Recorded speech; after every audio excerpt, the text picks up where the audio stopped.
So, ఇప్పుడు మీరు చెప్పినవన్నీ వచ్చేసినాయి ఆ! అనుకోండి. బెల్లీ ఫ్యాట్ వచ్చేసింది, ఇన్సోమియా అన్నీ వచ్చేసిన తర్వాత సో, ఓకే. మరి ఎలా కంట్రోల్ జేసుకోవాలి ఇవి?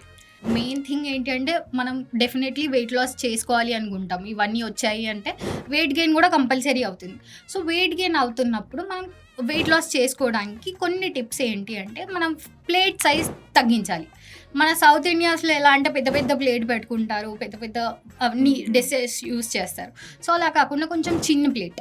చిన్న ప్లేట్ తీసుకొని దాంట్లో హాఫ్ మటుకు మొత్తం మనకి కూరగాయలు కానివ్వండి, లేదంటే సలాడ్స్ కానివ్వండి, లైక్ కుకుంబర్ గానీ, క్యారెట్, టమాటోస్, ఆనియన్స్ అలా ఫిల్ చేసుకొని, ఇంకో క్వార్టర్‌లో ప్రోటీన్ సోర్సెస్ ఏదన్నా లైక్ ఒకవేళ నాన్ వెజిటేరియన్స్ అయితే దాంట్లో ఎగ్ కానివ్వండి, చికెన్ కానివ్వండి అలా ఇంక్లూడ్ చేసేసుకొని, ఒకవేళ వెజిటేరియన్స్ అయ్యారనుకోండి సోయా ప్రోటీన్స్ కానివ్వండి, లేదంటే పన్నీర్ అలాంటివి ఏమన్నా యూజ్ చేసుకొని ఒక క్వార్టర్ ఫిల్ చేసుకోవాలి. మిగతా ఏదైతే చిన్న క్వార్టర్ ఉందో దాంట్లో రైస్ కానీ, చపాతీ కానీ తీసుకుంటే మనకి హోల్ డేలో మన ప్రాపర్ మీల్ ఉంటే కూడా మన ఎనర్జీ లెవెల్స్ డ్రాప్ అవ్వకుండా ఉంటుంది. అండ్ అలాగే మన బాడీకి ఏదైతే న్యూట్రియంట్స్, మినరల్స్ అవసరం పడతాయో అవన్నీ వచ్చేస్తాయి.